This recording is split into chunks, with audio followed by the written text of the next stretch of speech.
Good morning. Good morning. I confess I chose the reading from Matthew because I love the part where it says, where two or three are gathered, there I am with you. Because for me, it is a reminder that even as we can know God in our own lives, in our personal experience, there is something special about encountering and experiencing God in the community, in and amongst other people. We see God in our prayers, in our scripture, in a walk through the woods, but there is something completely different when we are able to see God in the faces of the people around us, and they can see God in our face. There is something holy, and I believe that is a gift to the world, that is the church, when God has called us here to be the people of love and grace, so that we may share what we have received with a world that is so desperately in need of it. But part of the problem is, as the church, we forget. That passage, I chose it for that beginning part, where two or three are gathered. But then as I was reading it, and about the slave who was forgiven, not just he was given a respite and could pay later, his whole debt was canceled. And then he turns around and demands payment for the little 100 denarii compared to 10,000 talents, which is nickels and dimes compared to what he was forgiven. And I am reminded how often we as the church mess up.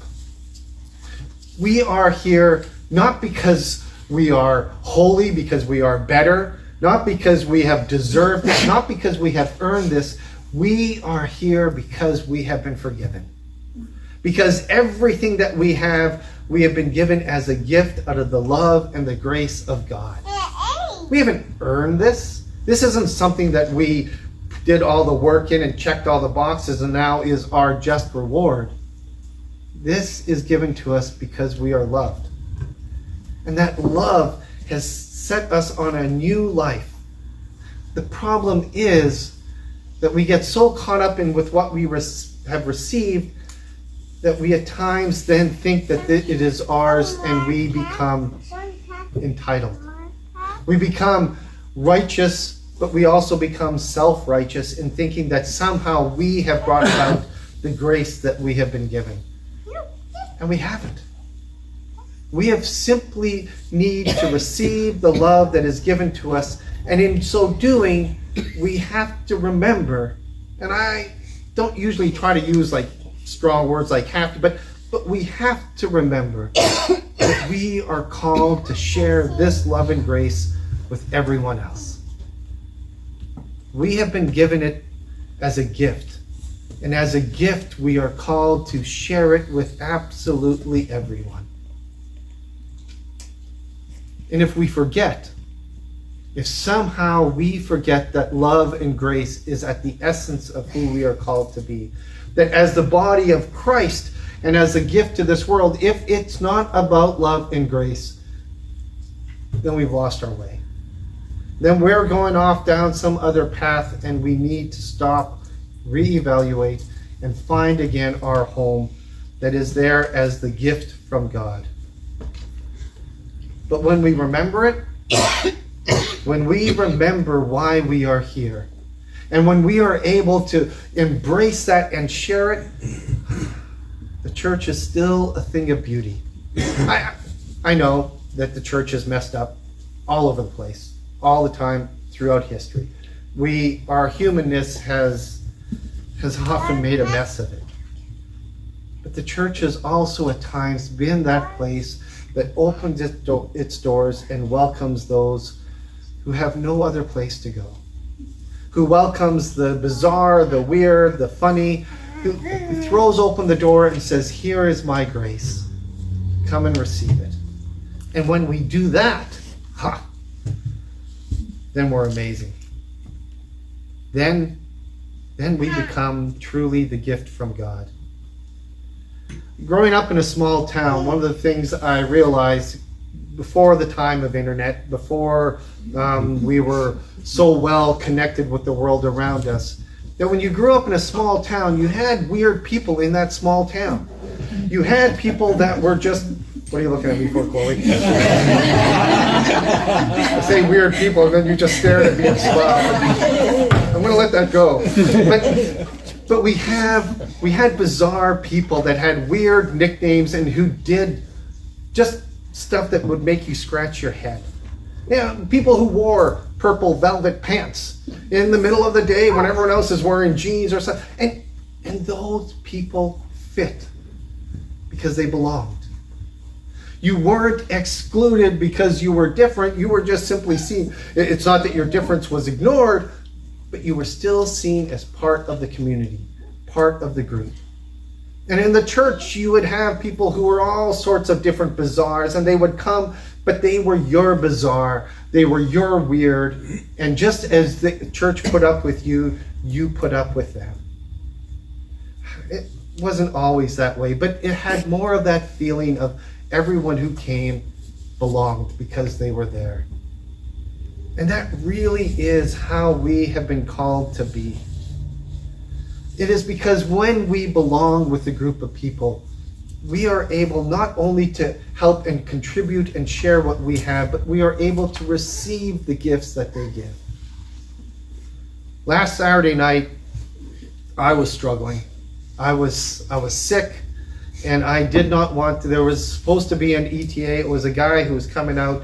He's going to now come out on October 27th. But it was his first ETA. An officer was lined up to come with him.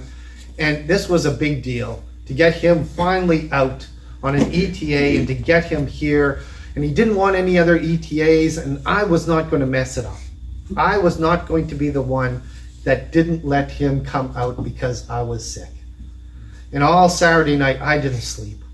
It's not true. I did sleep for like 10 minutes, and I had the same dream over and over where I was telling him and telling the officer I couldn't do it because I was sick. Then I would wake up and like, no, I can do this. And then I'd fall back to sleep, and I would tell them in my dream again, no, I can't. And then halfway through 5 a.m., I just went downstairs, sat down at my computer, and I composed the email for the church, and I called the prison and said, I can't make it. I felt so bad because I had failed.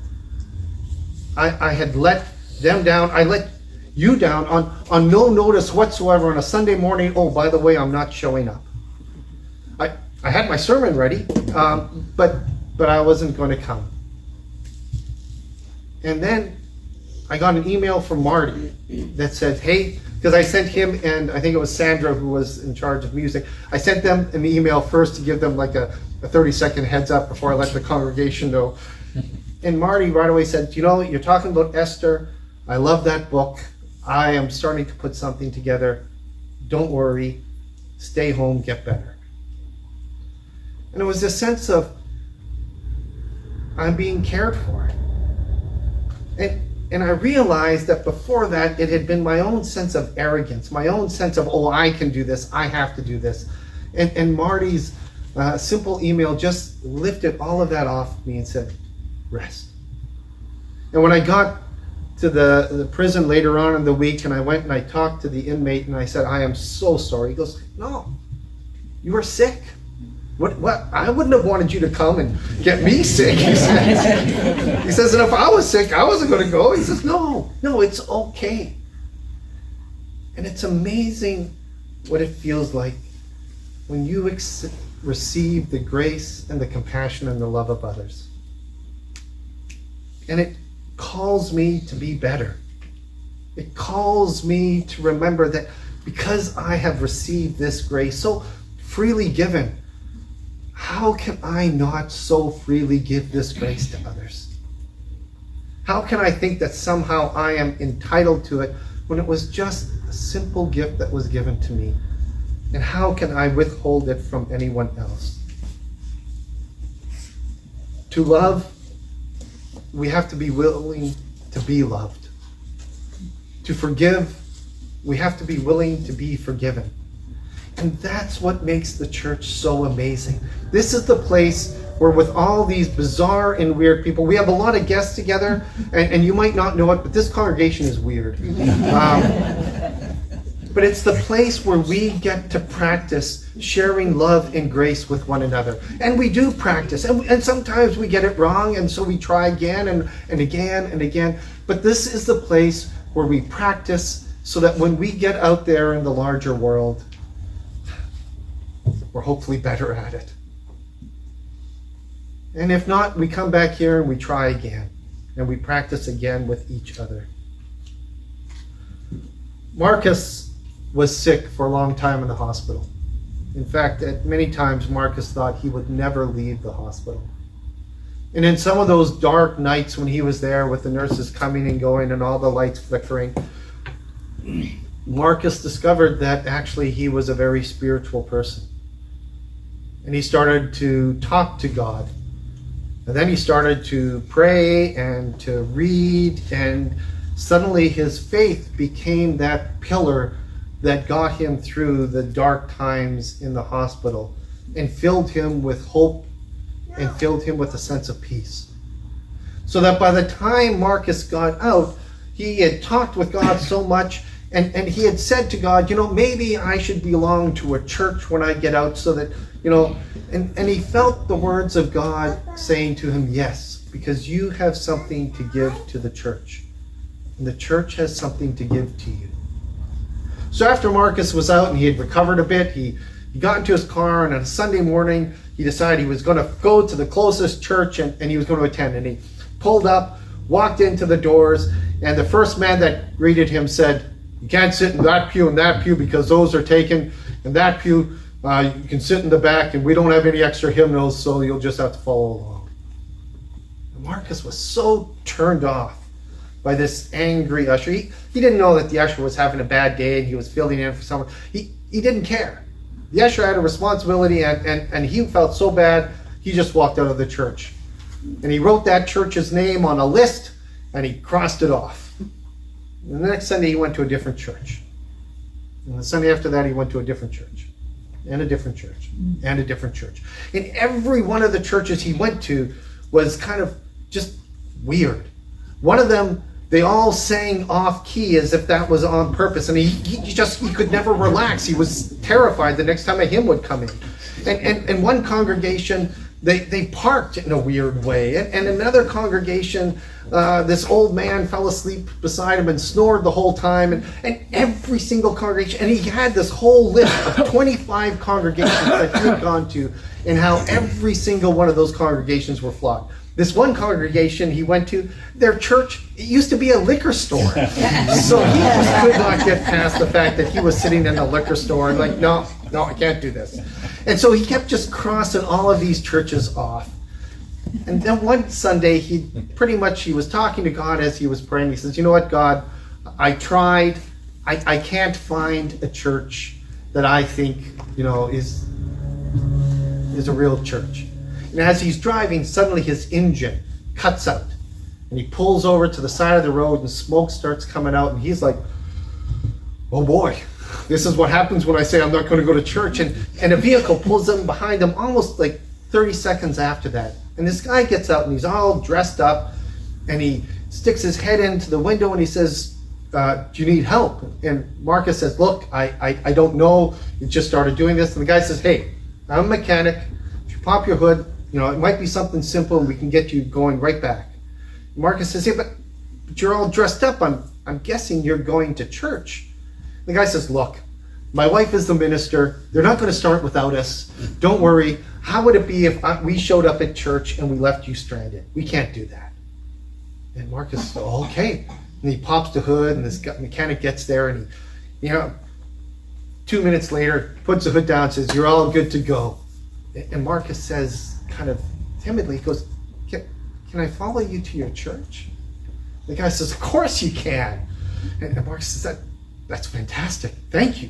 So he follows them in, and sure enough, the husband and the wife is a minister, and they introduce them to everyone, and everyone is just welcoming. And makes them feel, and there's kids running around, they shake his hand, and he's feeling like, wow. And they sing beautifully. And she's an incredibly gifted speaker, and the scripture comes alive, and he's like just blown away by this. And then there's a potluck, and they make sure that he stays for the potluck, and he's sitting there, and he starts to smile, and he starts to laugh, and they say, well, what's so funny? He says, well, you wouldn't believe this, but I've been trying to find a church now. And he starts, and he'd done this with his friends on the outside. He kind of goes through all the churches and kind of makes fun of each one of how they're just weird and bizarre, kind of almost like a Seinfeld with his girlfriends. He just lists all the funny things about the different churches. And so he starts to do that. He goes, well, this church, I call it this one. And this church, and he kind of just makes fun of all the 25 churches. And he goes, and then I've come here and I find the perfect church. And he smiles and he looks up and everyone's kind of serious. And he goes, what's the matter?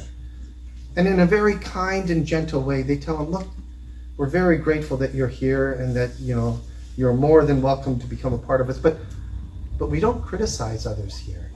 We don't mock or ridicule other churches. We're who we are, but we don't really make fun of other groups because it doesn't feel right.